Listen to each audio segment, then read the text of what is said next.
What up, lovers? I thought I would hop on here. Doesn't this look like a green screen?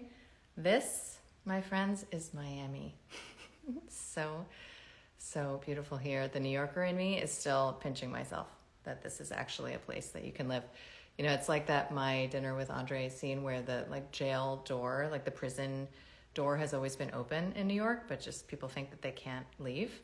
And then when you do, you look back and you're like, you guys, we can leave. We can go live in Miami. It's an option. Anyway, I wanted to come on here and talk a little bit about feminine embodiment. And you're welcome to stay if you are a man. However, this one's for the ladies. I wanted to talk a little bit about my process and my journey and make sure that you all know about the culmination of my past couple of years, which is an in-person event in Miami. I've never done something like this, and I am not only amazed at what I have attracted and created, but so excited to share this and to have the experience myself that I can't stop talking about it. So I'm going to be talking about it. It's called Audacious Embodiment. It's November 3rd through 5th here in Miami. And the women that I am gathering together are the specific women who have held out a hand for me. You know, I'm a big believer that as women, we have the gift and capacity to walk in the dark. It's what we do best. And we have forgotten that. We think that we need to plan and organize and have a directed life. We think we have to know. We think we have to be right about everything. And when we live and start to navigate from this inner space, from our sense, magical things happen. And women's hands outstretch to support you. And this has been my experience, especially in the past couple of years, that when I feel this vulnerable opening, this curiosity, I've been in a committed relationship to my impulses, not only my biological impulses. So if I must pee during this live, I'm going to go do that. If I feel cold or hungry or uncomfortable, I'm going to adjust. I'm going to listen, to what my body is asking me, but also to my creative impulses. And when I started taking those seriously, I would feel curiosity and openness about exploring different things, whether it was sewing or gardening or raising animals, or singing or dancing, different kinds of movement. I would be met with a woman who was farther along the path than me, who was modeling for me the kind of energy that I wanted to embody, that I knew was possible. It's like the dimension of me that is holding that potentiality was calling me to take action. Oh, there's Mushu. And I just had this feeling of being in a birth canal and women holding out their hand to me in the dark. And it makes me feel emotional, just how this is how it works. This is how it's supposed to work when we heal the sister wound, when we recognize that we are here for each other, to inspire and support each other, to teach each other, and to integrate different dimensions of ourselves. When you admire another woman, you are, especially when you idealize them, which I have a great capacity to do, you are interacting with a projected and rejected part of yourself. And the same is true when you judge another woman. When you think you know better how another woman should woman, it's because, in my opinion anyway, you don't feel like you have permission to step into the spaces that she's inhabiting. Or you learned that there should be consequences or punishment for that behavior. Right? And I absolutely felt that. I mean, when I was more in my straight-laced professional realm, never using profanity and always, too much skin showing, right? Always in my modest presentation, I would look at women, who would be in lingerie or bathing suits or whatever on Instagram, and I would feel like derision. I would feel disgust, actually, even, and a lot of dismissal energy. Like, oh, too bad she's so fucking wounded. Like, that's uncomfortable for us all. I wish she would stop, you know? And the truth is that I learned that I am supposed to stay in my lane, right? And I carved out my lane. And as, you know, what my mentor would call sympathetic dominant, what most would call a type A, especially, you know, in this sort of girl boss moment of feminist consequences, I did not imagine I had permission to move into these other lanes, even just to explore, like, who would I be if I were a woman moving around in a bikini on Instagram? Like, would I die? Would I be stoned to death, right? Like, would I lose all the sources of love I had secured, which chiefly were through my respectability and credibility, like these very masculine channels, right? Or would something else happen? And that's, I think, what initiated my exploration of how wrong I could possibly be about who it is that I think I am, right? Like, could I be wrong about all of it? Right? Is it possible that I was wrong about all of it? Like, I thought that I was this kind of a woman playing this kind of a role in my family, in my, you know, home context. And what if I am wrong about all of it and I'm still me, but more me when I do these audacious things that I'm feeling called to do? And so that's a lot of why I love the word audacity. I was definitely gifted like a neon sign with that word, with audacious, by my cousin for my birthday. And I think it's because there is a feminine play. It's like a mischievous kind of like, yeah, I dare to, because I must, right? And when people ask like, why are you doing that thing? It's really because you want to. Like, that's actually sufficient answer. There's not like further validation or explanation or some kind of logical, you know, reasoning behind it. So as I have really begun the integration process from this very cognitive, cerebral dissociation and disconnection from my body, we all have our defenses, right? Whether you're watching Netflix or, you know, you are in pathological territory from a psychiatric perspective of anxiety and depression or dissociation, obsessions, or whether you are just settled into this focus on doing, right? And slaying your to-do lists and busy, busy, busy. The ways that we avoid being in this vessel are legion. I mean, it's like the list is very, very long. And the process of coming home to this body, I think, requires that it be modeled by other women. That's why I have collected an all-star cast of women to show you in real life, in person, to be near their bodies, to feel what their bodies feel like in your body, right?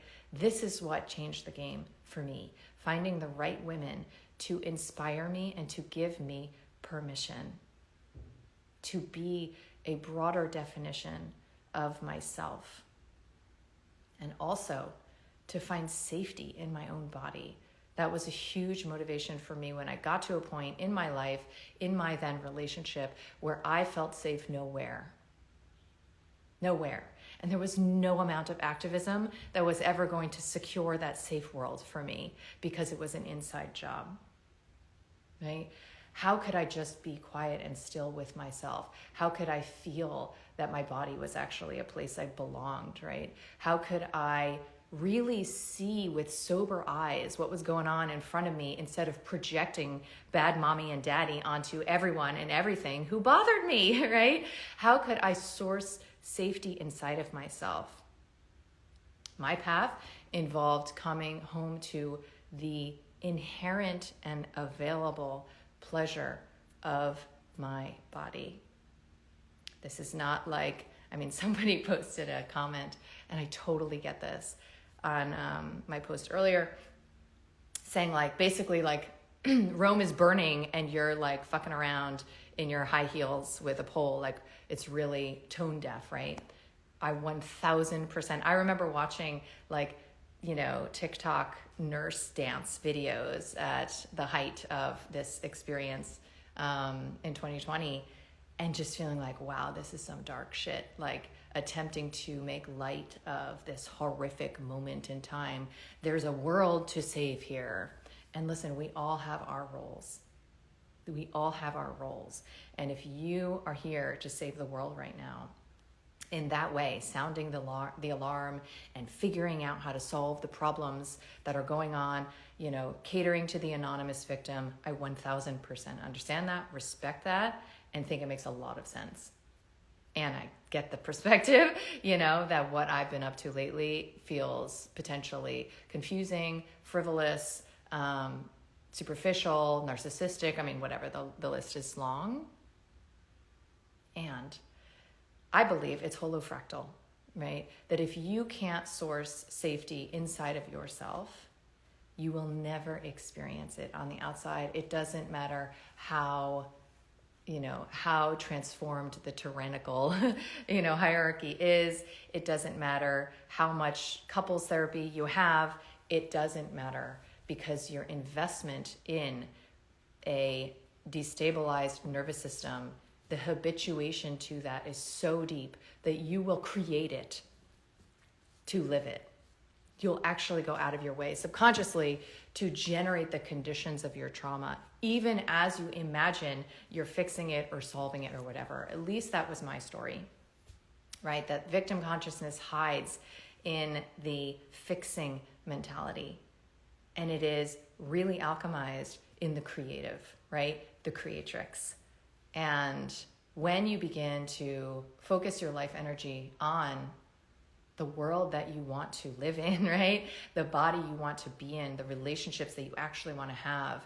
What is your no? What is your yes? You start to live from this inner guidance, right? That's what sovereignty seekers are into, right? It's like the reclamation of my power. It's inside of me, and I'm not going to be told from outside of me how to be me. Yes. Amen. Right? Amen to that. And the full reclamation of that inner agency, the navigation from inside, requires embodiment. It requires that you feel what your yes feels like, that you feel what your no feels like. How else are you going to make decisions? You're going to have to ask the experts. You're going to have to base it on old paradigms of logic as you're attempting to move forward in your life. So when you come back into your body, you have this sensual reclamation experience, and you, importantly, I believe, reclaim your dark energy, your shadow energy, and specifically your dark sexual energy. Then you have this geyser, this font of vital force that is literally saying, go here or go there. This is it. Nope, not that. And it comes from this place inside of you. You learn to walk in the dark. That was one of my great motivations for courageously, moving into these uncomfortable spaces, was because I wanted to know what was best, the decision that was best for me, for my loved ones. It's always the same, right? What's best for me is best for everyone around me and the, greater collective. And I wanted to no longer make decisions based on my need to feel like I'm right. Right? And I wanted to strengthen my villain crown muscles, right? I wanted to strengthen my capacity to feel totally cool if somebody didn't agree with me, right? Really know how to hold myself and whatever would arise if somebody experienced me as bad and wrong. And to just let people be who the hell they are, right? And fully approve of what's actually in front of me without needing it to be different. I call it buying eggs from the hardware store. Insisting that something be sourced from the impossible place. So the simplicity of embodiment, right? Like you could sign up for all kinds of programs. You know, this is my program, right? You spend a weekend with me and my ladies, and your permission field will grow for the rest of your life. It's a one-time thing. That's been my experience. One woman passes the baton to you, right? And there's no running back. Once you have permission to play, to experience, to express, not with mastery, okay, but just with curiosity, with the lightness of feminine being, you never lose that permission. And the definition of who you are as a woman has suddenly and permanently expanded. So rather than there be some like didactic pedagogical program where I teach you like, okay, here are the steps I took and like, this is what has changed my life, and been like the reclamation that rivals my health reclamation process over the past decade. Like this is the next step. Because you can do all the health things, okay? You can biohack till the fucking cows come home, right? You can drink your pee and sun gaze and, you know, take all the sea moss, right? Like you can dry brush, you can do all the things. And you can still feel like you're living behind a glass wall because your shame is such an expensive currency of energy that you will never feel fulfilled. You will never feel okay until you reclaim that vital force that is behind the shame wall. And I believe 100% of us have sex and body shame. And liberating that energy, it can actually happen in a weekend. There's benefits to, you don't have to delve into elaborate trauma therapies and, you know, revisiting the scenes of the crime. You don't have to do that, right? It does not have to be like some horrific plant medicine experience. You can simply alchemize shame into permission, play, and creativity. And that's why I've set up the weekend with work in the morning and play in the afternoon. The work is, you know, listen, I like to have some real conversations, so it will definitely be some real conversation with me. And otherwise, it is meant to feel accessible, the work, right? Because that's the alchemy. My girl, Akasha, is going to be helping us to move through one of the most powerful modalities that literally in like an hour can shift your field.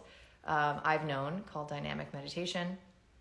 We're going to be doing some small group, and I don't love group stuff personally, so I will be going out of my way to make sure that there's no intense social pressure, right? Like that this feels cool and accessible and comfortable.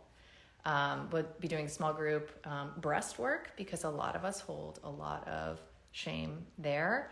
We're going to be doing what I think is the most powerful modality I've worked with, which is family constellation. And I am so pumped to be doing this together as a group because it is a game changer. Like literally like years of therapy in 2 hours for the whole room. It's not just even for the people who are constellating. We're going to be working on transforming our pain into art. I'm flying in Madeline Moon, and she is the best of the best as far as I'm concerned when it comes to really living this and modeling it and no longer needing to talk about everything, right? Needing to process everything. Like there is a way to bring that alchemy, like to bring that transformational energy to all of your pain, especially in partnership. I've even done it publicly, like with the shame that I have felt with criticisms on this platform, right? And I've made like funny videos about it.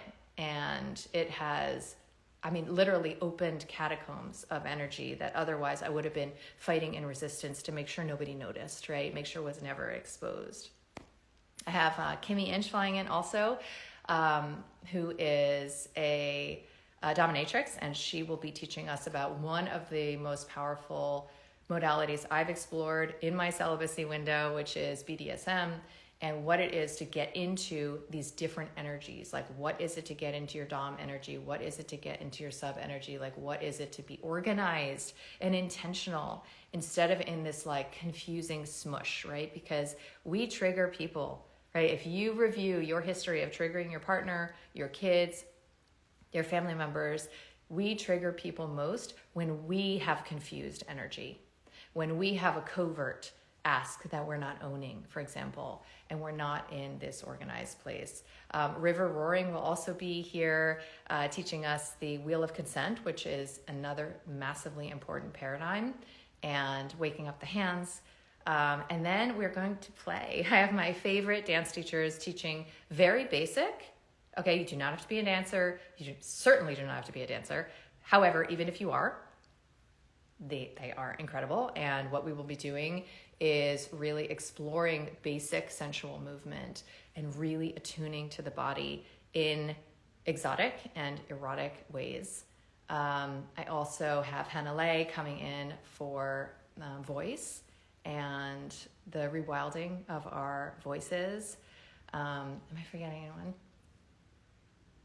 I feel like I am, but anyway. Oh my God, Twerk.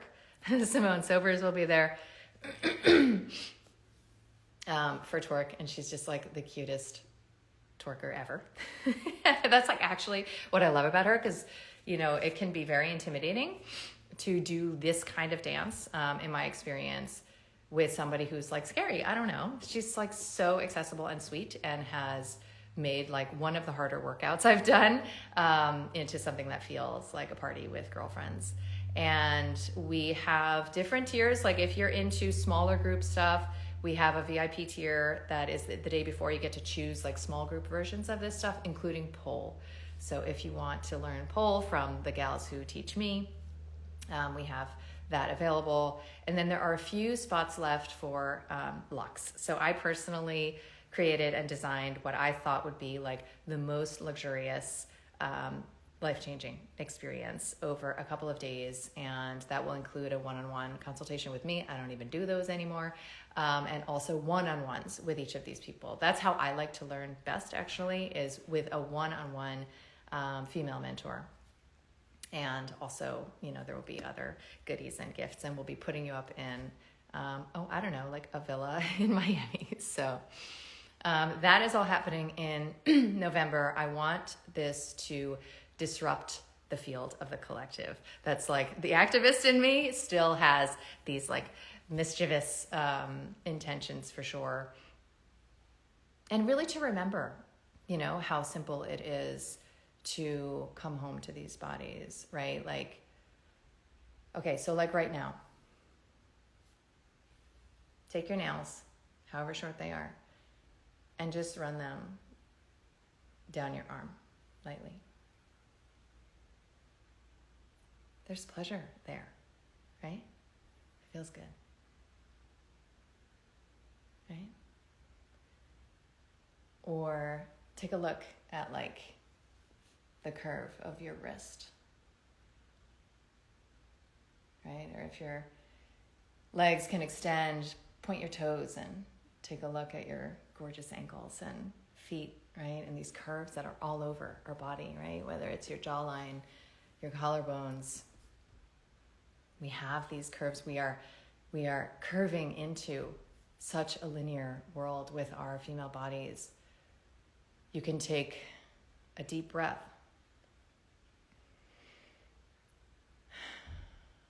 You can begin to feel like the pleasure in just breathing. You can feel like, if you expand the breath, like that it moves your body in like a wave.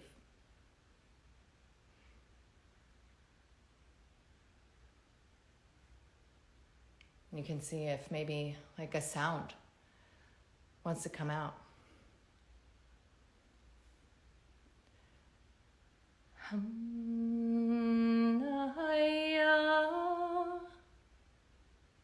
Anything.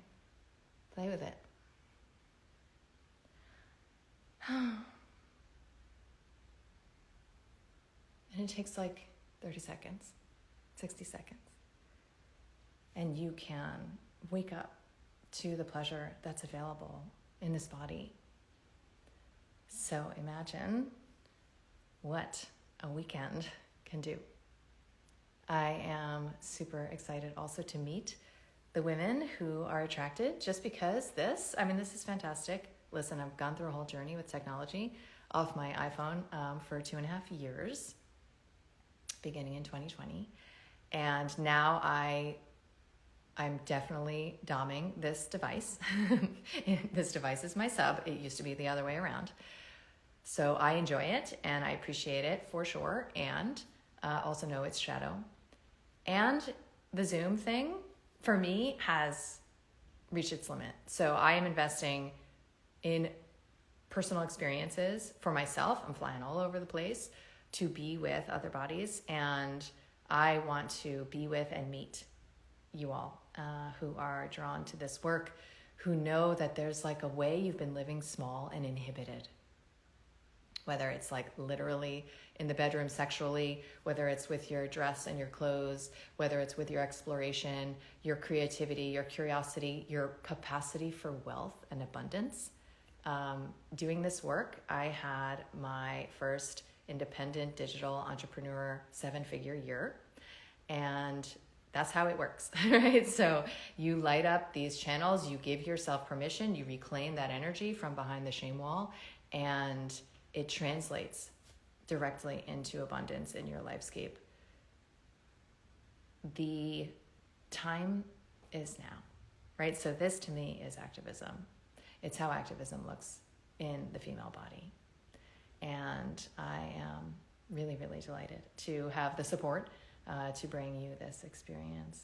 So I'm not sure if there are any questions. I'm going to take a quick scroll before oh my goodness, before I head out. And the link is pinned. It's also everywhere. And we have early bird. I guess I'm supposed to mention that. I really want to come up with a new phrase for early bird. It's a little cheesy. Anyway, for another, I think 2 weeks. And, okay, if there are no questions, you can also DM me, you can email us, you can ask questions anywhere about this. If you need help in terms of payment plans, we're also exploring that option. Although I am a big believer that part of pattern disruption is investing in a somewhat uncomfortable way in your own pleasure, your own growth, your own expansion. Most of that for me in my lifetime looked like investing in programs and courses and cerebral stuff, learning, right? And in the past couple of years, it's looked like I want this and I'm going to stretch into it. And the dividends have been really quite amazing. So, okay, somebody is asking what, she'll be there. Amazing. What is the size of the group? So we'll see, right? The capacity, there's capacity. So it's at a beautiful space in Miami called Glassbox. And the capacity is like 150 to 175. My vision for these group experiences with that size of field is very specific. And I think it will be, I know it will be energetically game-changing to be in that much curated feminine energy, because you won't be at my event if you're not obviously on my tip, like whatever that is. So it's a very curated group of women, very specific. I am not for everyone. So those for whom I am for, it's very specific. And the upgrades to the smaller groups will be like 6 people, something like that. And then of course there's the Luxe, which is one-on-ones. And that's super limited. There's only 6 spots. I think there's a few left. Okay, I'm just checking if there are any other questions.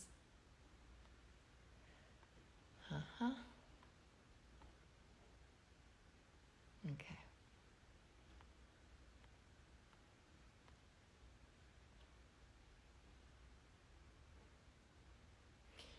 Okay, someone is asking if they already have like a strong embodiment, I'm guessing practice, and have tapped into the shadow. Maybe do you think this will be helpful? Yeah, because you ain't done it with a group of like-minded women, like my women. So that's the thing, right? Like there are many of my teachers, right, have beautiful audiences and containers. They just don't, River and I were talking about this, like I don't mean to be, I don't want this to come across as like a judgment, because it's not. It's an observation. In the embodiment space, there are very few who see health and relating to psychiatric, symptoms, if you will, like through my lens, right? And River is another one of these folks. She's in the embodiment space. She's a sex worker, and she is 1000% on the health freedom tip. She's the only other one I know. So there aren't containers where that is a through line, right? Like there is nothing to be afraid of in this vessel. This body does not make mistakes. And therefore you do not actually need to avail yourself of any, patriarchal allopathic model. And I don't use the word patriarchal like pejoratively. I'm just referencing that it is, good mommy, good daddy stuff. It's parentified. You don't, need to outsource your agency, right? So whether it's about childbirth or working through chronic disease or responding to the latest public health, nonsense, I just don't know of anyone else who's ever created a container for women to embody with that philosophy, right? Which to me is how you transform victim consciousness once and for all. To know you are responsible, you have choices, and there's nothing to be afraid of here. And if you do feel afraid, it's totally cool. Here's how you hold it, right? This is my contribution, right? This is what I am bringing to the embodiment space. And it's not because, I fancy myself some sort of embodiment expert. I am on the path. I am simply on the path. And you may be farther on the path than I am. However, I can guarantee you have never been in a room full of women who believe and agree with and resonate with this level of commitment to the transformation of victim consciousness, inclusive of health and medicine and a dynamic maturity, relative to government, let's say, right? Sovereignty, if you will. So anyway, that's my plug there.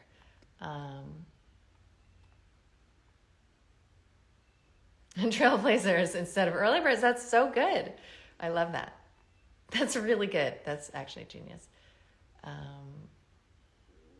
Okay, so my loves, I hope to see those of you who by no accident found their way to this little broadcast in November in Miami. It's gonna be so beautiful and powerful and permission granting for your experience in your feminine body.